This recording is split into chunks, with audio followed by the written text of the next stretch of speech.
This week I have a story for you about a man who suffers a terrible accident while hiking.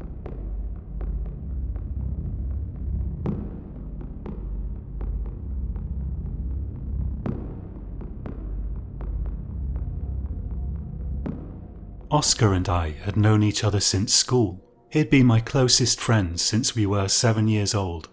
We had the same sense of humour, we liked the same films and the same music, or pretty close. There were a couple of things I didn't agree with Oscar about. One of them was hiking. I could never see the point, and he loved it.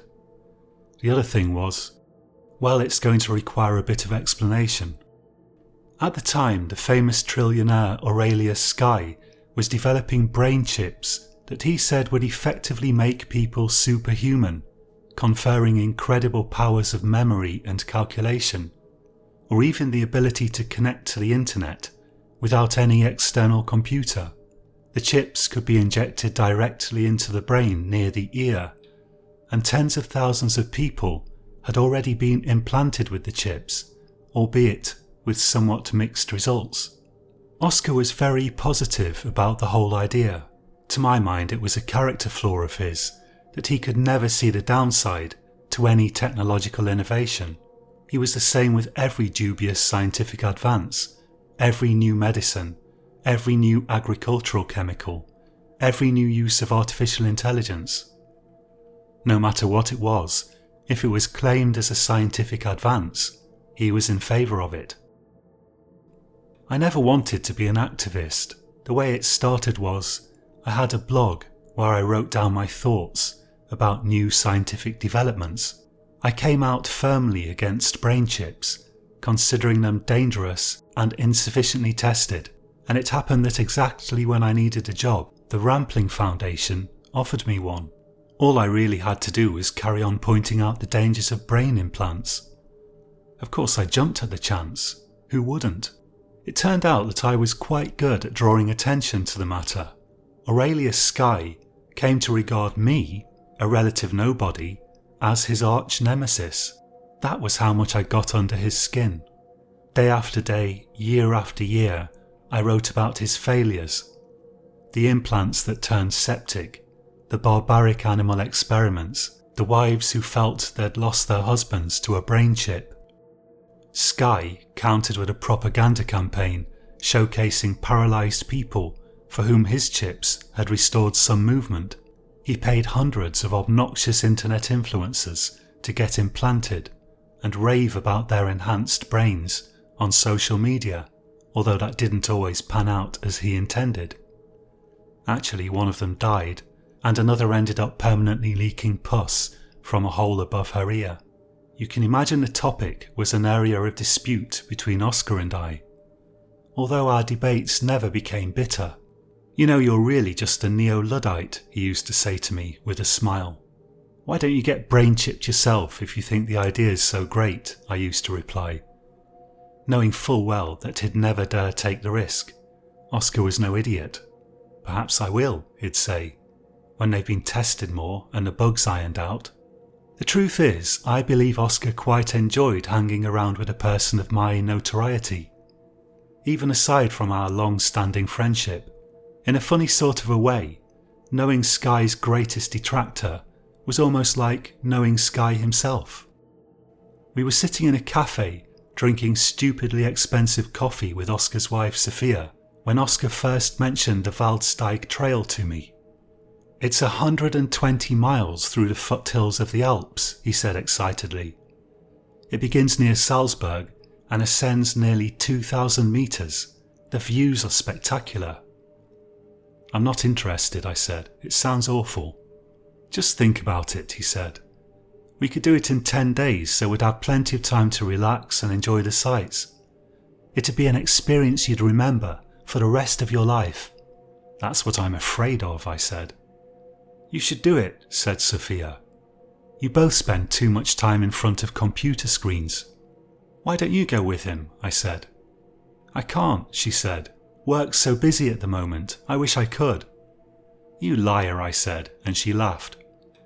I don't think I could cope with the insects, she said. Hiking's more a thing for men, not women. What absolute nonsense, I said. I know lots of women who enjoy hiking. Do you? She said. Who, for example? I was pretty sure I knew women who enjoyed hiking, but before I could bring any to mind, Oscar said, Look, tell you what, give it 3 days, that's all I ask.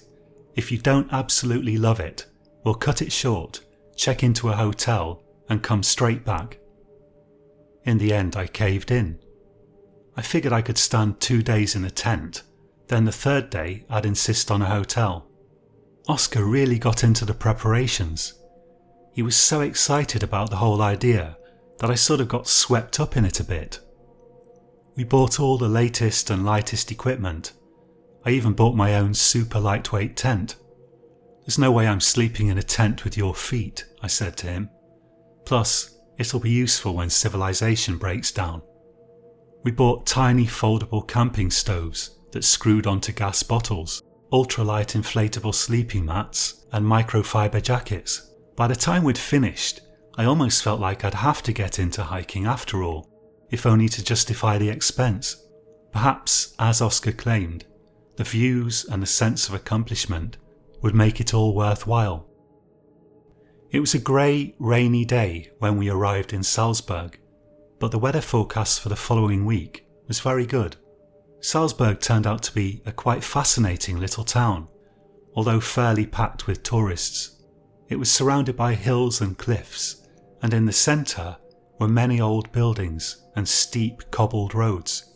I remember the Swiss man who rented us an apartment for the night seemed to hate Americans and ranted about some Americans whom he said had nearly ruined his beautiful little tourist apartment. Oscar's father was American, but we thought it best not to mention the fact. I strongly suspected that if we'd been American, he would have ranted about French or English people instead. The tiny apartment was beautiful though. Screw that guy, said Oscar after he left. Better be careful with the perfect apartment. I told you we should have stayed in a hotel, I said. No, look at this place, he said. Look at the view. From the window of the apartment, we could see mountains with their tops shrouded in mist. I took some photos, thinking I could use them for my blog. I had it in mind to write some articles contrasting the healthy outdoor lifestyle that we planned to lead for the next several days with the information-heavy, stressful lives of serious technology devotees. The next day we took a bus to the tiny village at the start of the Waldsteig trail, and after buying a few last-minute supplies, we began to walk. Oscar had been right about the views. They were already spectacular. Even at the very start of the trail, we could look down into deep green valleys with little churches and wooden houses, and up at snow-covered mist-wreathed peaks. The first day actually wasn't too hard. The worst thing was when we finally made camp, I felt quite in need of a shower, and showering wasn't an option. We'll pass by a place with bathrooms tomorrow, said Oscar.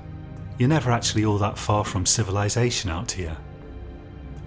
We put the tents up at the edge of a gently sloping alpine meadow, filled with tiny flowers, and set to work making instant soup, which we planned to eat with bread and local cheese. Even with the air mattress, the ground felt awfully hard, but I slept reasonably well that night. When the sun went down, it was so quiet that I swear I could hear my own heart beating. The stars out there were astonishing, and the Milky Way cut a vivid, bright swathe across the sky. The next day my feet were already developing blisters, but I had to admit, I was enjoying myself. It's almost like a different world out here, I remember saying. As if we've gone to a whole other planet. Exactly, said Oscar. Don't you feel as though all your stress has just melted away? And the air is so fresh. Our plan was to make the next village well before sundown, freshen ourselves up a bit at a hostel, then hike a bit further and find somewhere to camp further into the hills.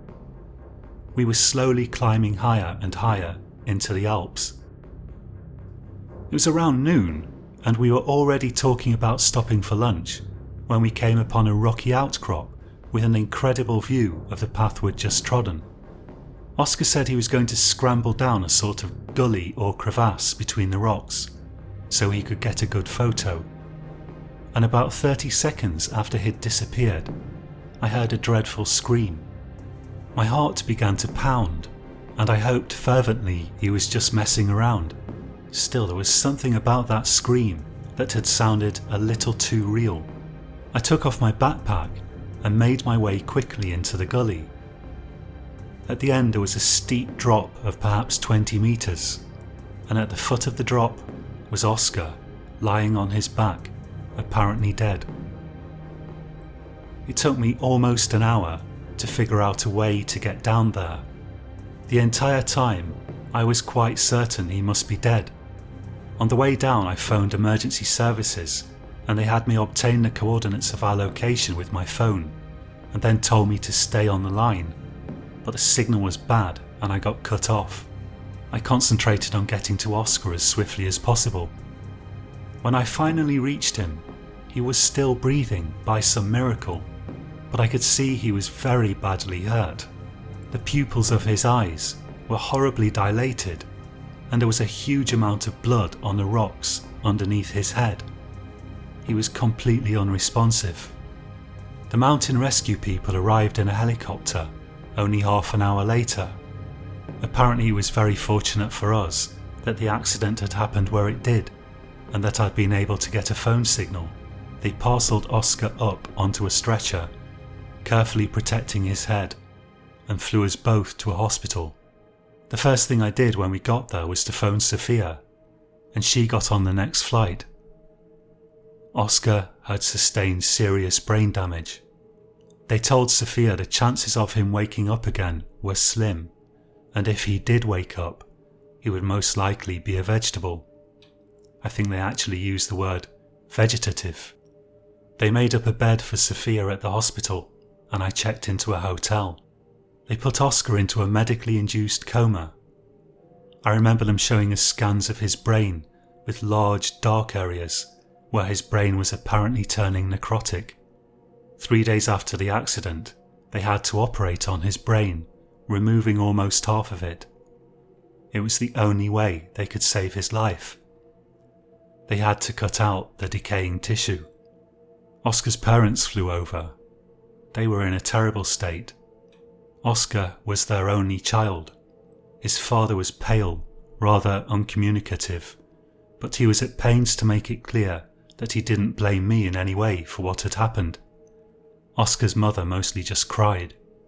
She sat holding Oscar's hand, begging him to get better. It was absolutely brutal to watch.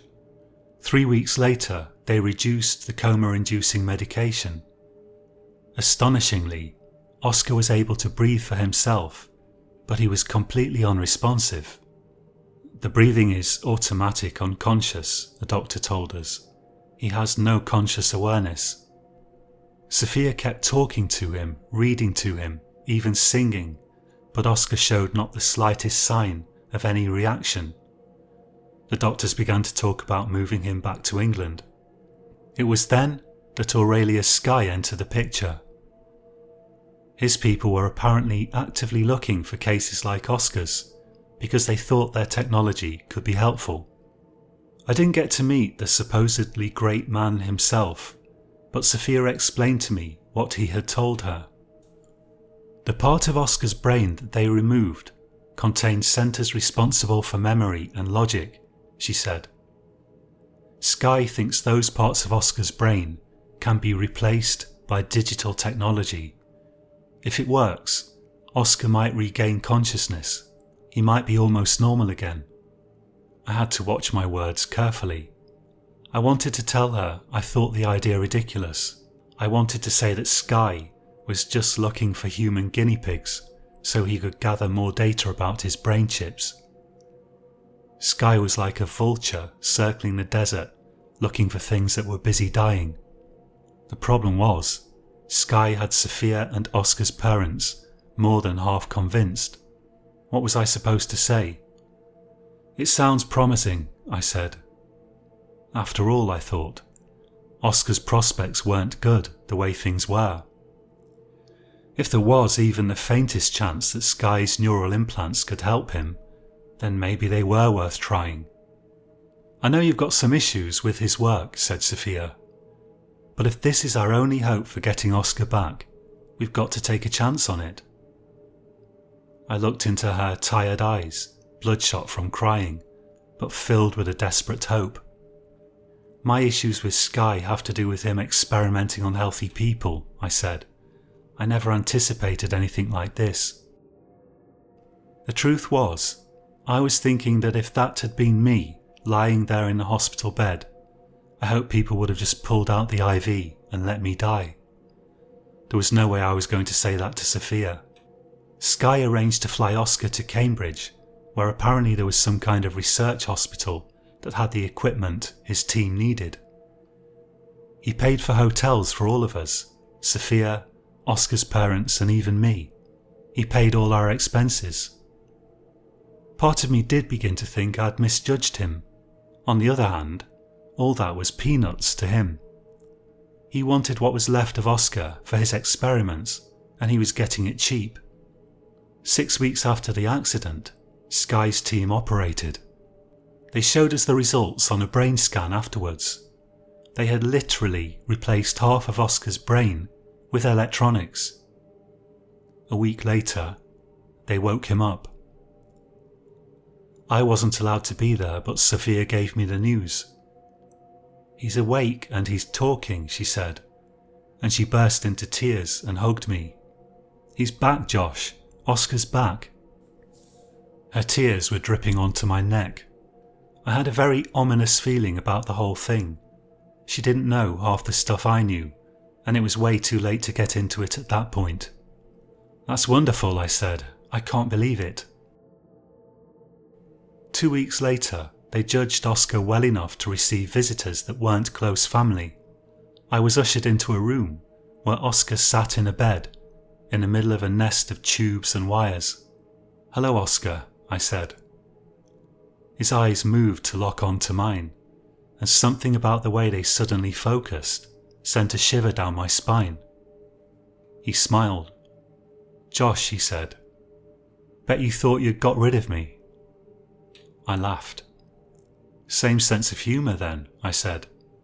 Over the following months, Oscar gradually recovered. Except, he never quite seemed like Oscar to me. I know what you're going to say. What did I expect? Half of his brain was gone. He was never going to be exactly the same as before. But it wasn't just that. There was something off about him, something I couldn't quite put my finger on. His hair grew back and covered the terrible scars on his head. They'd had to shave it off, of course. He left the hospital and even returned part-time to his old job at JDH Pharmaceuticals. I spent a lot of time with him, and Sophia kept pushing us to do stuff together. But I just didn't feel like I got my old friend back. I felt like I was talking to a computer. Before the operation, Oscar used to like to play pool. Afterwards, he seemed to have lost interest in it, but I persuaded him to have a go, since I thought that might be good for his recovery. To my astonishment, he cleared the table all by himself. "That's incredible," I said. I was absolutely astounded. "It's just calculations," he said. "There's no point playing. I will beat you." "You could be world champion," I said. "That would be like entering a bicycle race on a motorcycle," he said. What really bothered me about this episode was not even his unnatural ability with hitting balls into pockets. It was the absence of any real emotion in his demeanour. If the old Oscar had acquired a sudden astonishing ability at the game of pool, he would have raised his hands in the air like a champion and joked about being a god among men. This Oscar didn't even find his new abilities vaguely amusing. He took neither pride nor pleasure in them, nor did he find them even interesting.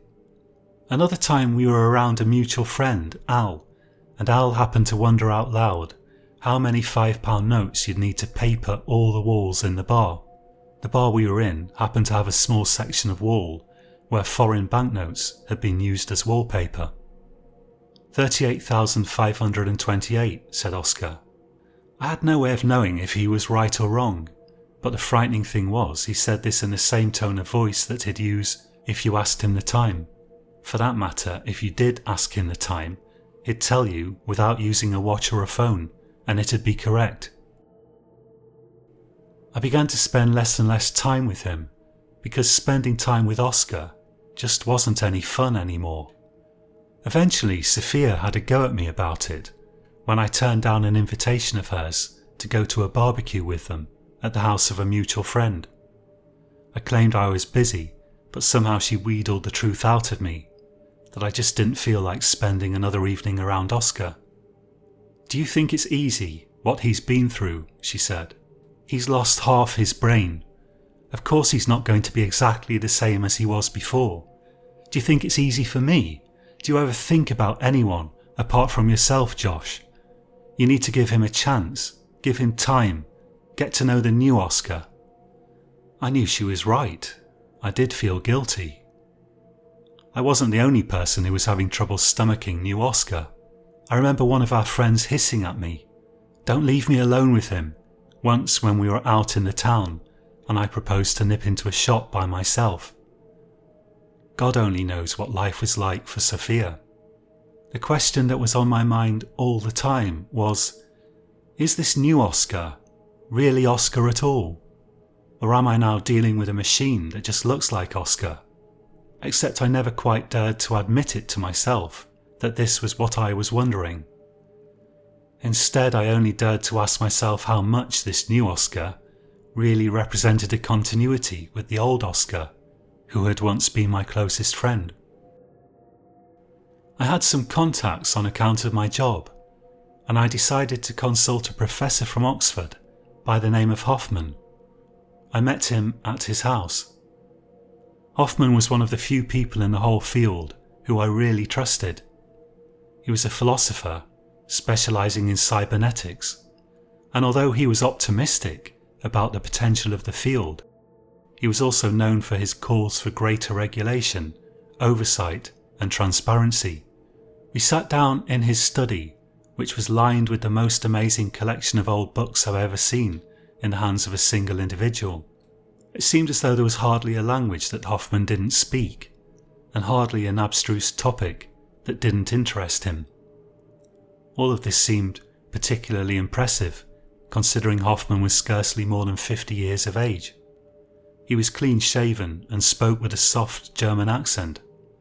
His lips always carried a suggestion of a smile, and I'm sure he could have made a fortune for himself in the private sector if he hadn't been absolutely preoccupied with the philosophy, ethics, and technical challenges of the field of cybernetics. He offered me a whiskey, which I accepted, and then waxed lyrical over the particular flavours of this particular type of whiskey and the intricate methods used to produce it. To me it tasted the same as all whiskey, but I listened politely. Eventually he said, "But you didn't come here to talk about whiskey. I am aware of the case of your friend.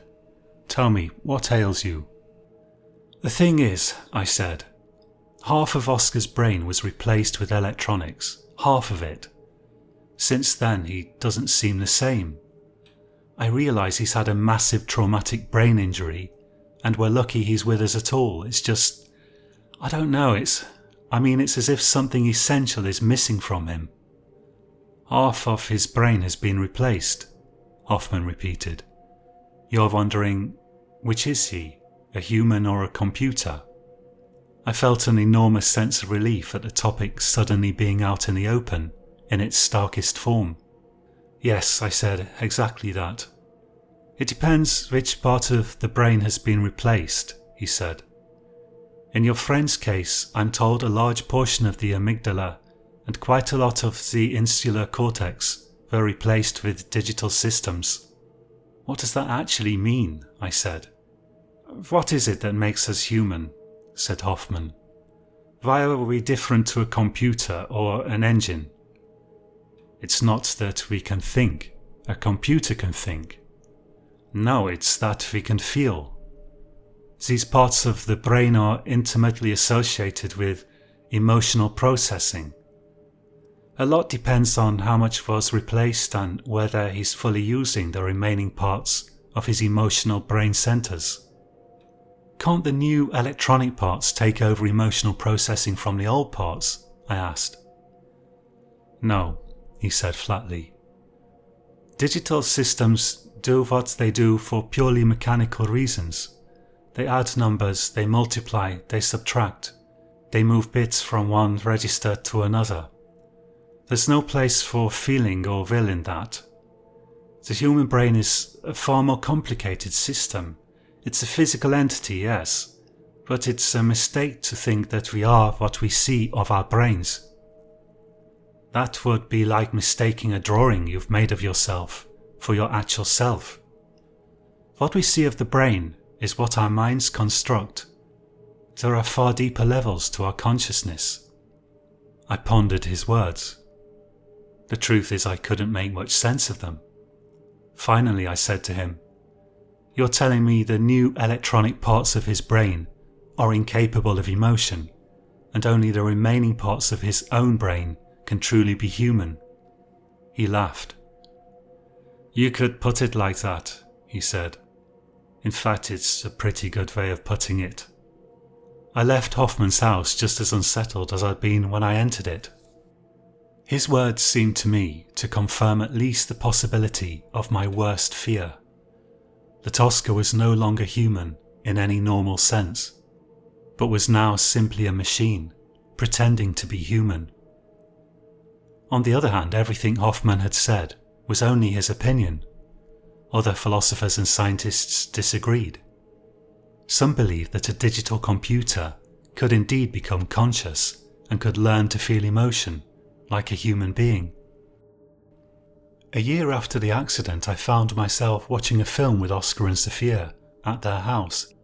Oscar had seen Sky and his team only the week previously for one of his many tune-ups, none of which ever seemed to actually improve him in any way.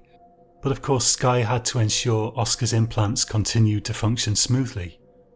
The film was some nonsense about a virus infecting a ship and trying to turn the crew into robots. I felt a little uncomfortable watching it in the presence of Oscar and Sophia, but Sophia seemed to enjoy it, and Oscar said he found it thought-provoking.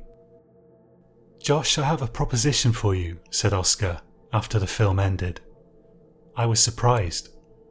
The upgraded version of Oscar didn't often propose anything. "Tell me," I said. "We should do the Waldsteig again," said Oscar. "Finish it this time."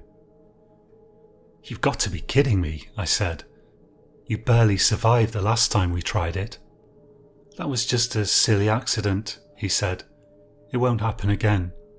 Besides, this time Sophia's coming with us." I looked at Sophia. "He talked me into it," she said. I had a lot of trouble believing that. I strongly suspected the whole thing was her idea, but she insisted Oscar had thought of it himself and was very keen on it.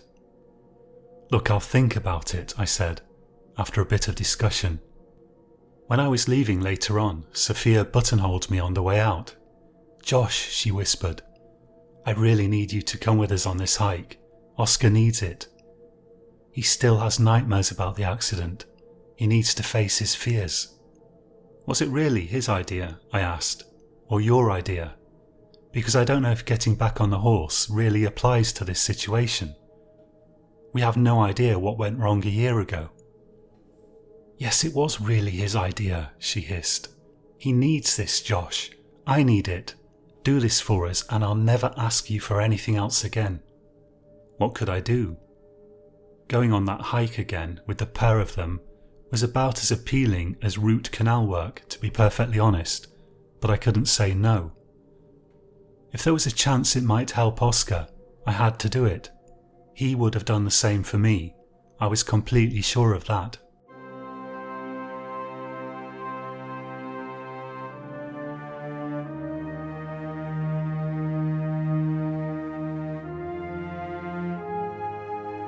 We stayed for one night in the same apartment as last time. This time the owner was angry about French people, who he said had broken his window by leaving it open in a high wind. He seemed to feel this illustrated a general tendency of all French people. Sophia's grandmother was French, but we let it go. We took the bus to the same tiny village at the start of the trail. Do you remember it? I asked Oscar. No, he said, but it feels familiar. We hiked steadily. Sophia tried to make light conversation, but Oscar was even quieter than he usually was, post-accident. He seemed to almost be brooding. We reached the alpine meadow quite late into the evening, but there was still enough light to put up our tents. The next day even Sophia was quiet. We all knew what was coming. Soon we would reach the place where the accident had occurred. When we finally got to the rocky outcrop, we all stopped and stood there, strangely silent. I didn't really know what to say. Being there felt pretty weird to me. Is it bringing back any memories? Said Sophia. Not really, said Oscar. He looked around and spotted the gully. That looks familiar, he said, and he began to walk towards it. Hey, wait, I said. That's where you fell. Maybe let's not go there again, eh? I need to know why I fell, he said, and he carried on walking towards the gully. We'll go with him, said Sophia. We'll make sure he's okay this time. This isn't a good idea, I said. Seriously, not a good idea. At the top of the gully, he stopped. You can see there's a gentle slope to start with, he said. Later on it gets steeper. I must have fallen off at the end there. Sophia took his hand and squeezed it. How are you feeling? She asked him. I need to find out where I actually fell, he said, and he began to pull her into the gully. No way, we're not doing this, Oscar, I said. It's too dangerous. I have to do this, he said. I have to find out why I lost half my brain. Then let me go first, I said. It's okay, I've got him, said Sophia. Oscar was scrambling down into the gully, Sophia holding his stretched out hand. It happened quickly, but I know what I saw. Oscar dragged Sophia into the gully and then pushed her forwards with all his strength, as though he wanted to kill both her and himself. She screamed, and there was a moment when she was sliding down towards the edge of the cliff, trying desperately to regain her balance. She didn't succeed. She fell, screaming all the way down. Then Oscar turned to me and said, in a flat voice, almost devoid of emotion, "Look what you've done, you've killed her." Then he scrambled up out of the gully and began to run towards me. I turned and fled. For 3 hours I ran through the hills with Oscar, as far as I knew, in pursuit. After less than an hour I passed Sophia's body. Her head was completely smashed open. She was as dead as a doornail. Eventually I made it to a house, where a startled Austrian farmer allowed me to call the police. Not until the next day, in a police station in Salzburg, did the police inform me that Oscar had told them I had killed Sophia in cold blood. I was so shocked that I couldn't immediately even speak. They told me I was under arrest on a charge of murder. I thought everything would get sorted out back in the UK. It seemed pretty clear to me that Oscar's brain implant had malfunctioned. I thought people would understand that and I'd be set free, and Oscar would most likely be admitted to a secure psychiatric facility. I thought Oscar himself would explain to people that his memory of events wasn't clear, and that he didn't really know how Sophia had ended up falling. Or maybe he would even confess to murdering her, probably unable to even understand himself why he had done it. That's not what's happened. Actually, none of that happened. The story Oscar came out with was detailed, elaborate, and convincing. It involved me slowly developing some kind of hatred of Sophia. He told the police he'd organised the hike in the hope that Sophia and I could patch things up, but we got into an argument and I'd killed her in a fit of rage. Meanwhile, my story was that everything had been fine till Oscar had killed Sophia for no reason. The whole thing ended up being a kind of trial by media. The newspapers convinced the whole of Britain that I was guilty, and my trial ended up being only a formality. Some people say prisons are too soft, but I didn't find them at all to my taste. After my trial, they stuffed me in a cell with 4 murderers and a bucket for a toilet. I don't really see how I could stand 16 years or more of that, and at the start, I seriously thought about ending it all. Nevertheless, I did sort of grow used to it. I got into a rhythm, focusing on getting through one day at a time. In total, I'd been locked up for a year and a half when the news broke about Sky and Oscar. Sky had been assisting in performing one of Oscar's regular tune-ups when Oscar had abruptly stuck a screwdriver in his neck. Bleeding heavily and in pain, he'd pulled a bunch of switches and fried Oscar's brain, killing him. It hadn't done him any good though. 2 days later, Sky had died in hospital. My first thought about the situation was, surely now I will be entitled to a retrial. Oscar had proven himself a murderer. But my lawyer informed me that these events could have no bearing on my own guilt, and from a legal standpoint, no grounds for an appeal existed. I came closer to taking my own life then than I ever had done before. I had no idea why Oscar had killed Sky, and neither did anyone else. But for a while I'd had hope, and then that hope had proven itself false. I was about at my lowest point when Hoffman came to visit me. "I've been in touch with the authorities," he said. "Everyone wants to know why Oscar killed Sky. There's a possibility that we may be able to find out." "How?" I asked, wondering what this had to do with me, if anything. "It appears Oscar was heavily reliant on electronic memory," he said. "We may be able to help retrieve his memories from what's left of his brain." He looked at me expectantly, with a half smile on his face. "You mean—" "Yes," he said. "It's a long shot. Don't get your hopes up." For several weeks, Hoffman wrangled with the authorities and the legal system over the matter of who, if anyone, owned the electronic part of Oscar's brain. In the end, everyone apart from the hotshot lawyers attached to Sky's corporation agreed that Oscar's parents were the legal inheritors of his brain, and they wanted it examined. A corporation cannot legally own part of someone's brain, was the ruling in the British courts.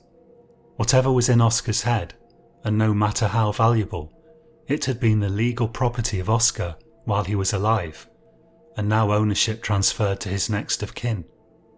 The digital circuitry was carefully removed from Oscar's cranium, and Hoffman assembled a team of experts to perform the examination. They were able to extract over 5,000 hours of footage. The digital brain had recorded all of the most important moments of Oscar's life since his accident.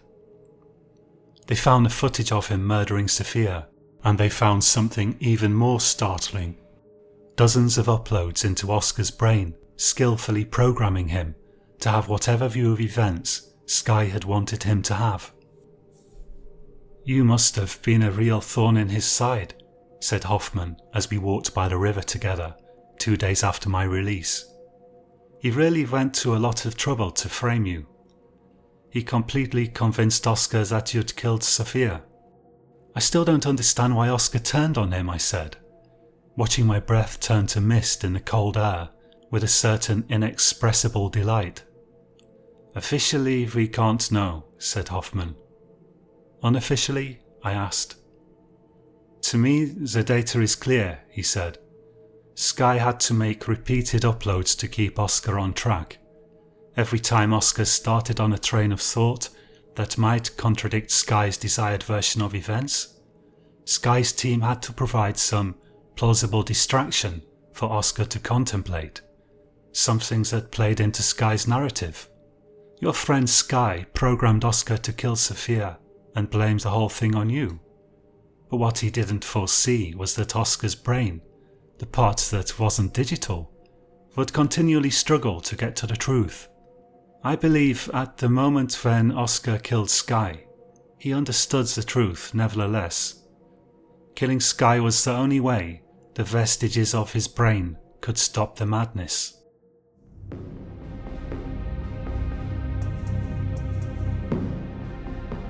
Thank you for listening. You've been listening to Science Horror. My name's John, and all the stories on this channel are written by me. After I finished this, I suddenly thought, haven't I just written RoboCop without the violence? But hopefully I've at least added something to the basic premise of someone getting half their brain replaced with a computer.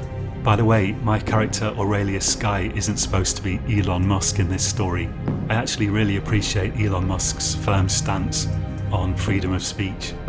I just thought it would be interesting to explore the idea of someone having a brain that was partly digital. If you enjoyed this story, please get yourself implanted with a brain chip that forces you to click the like and subscribe buttons. Thank you so much.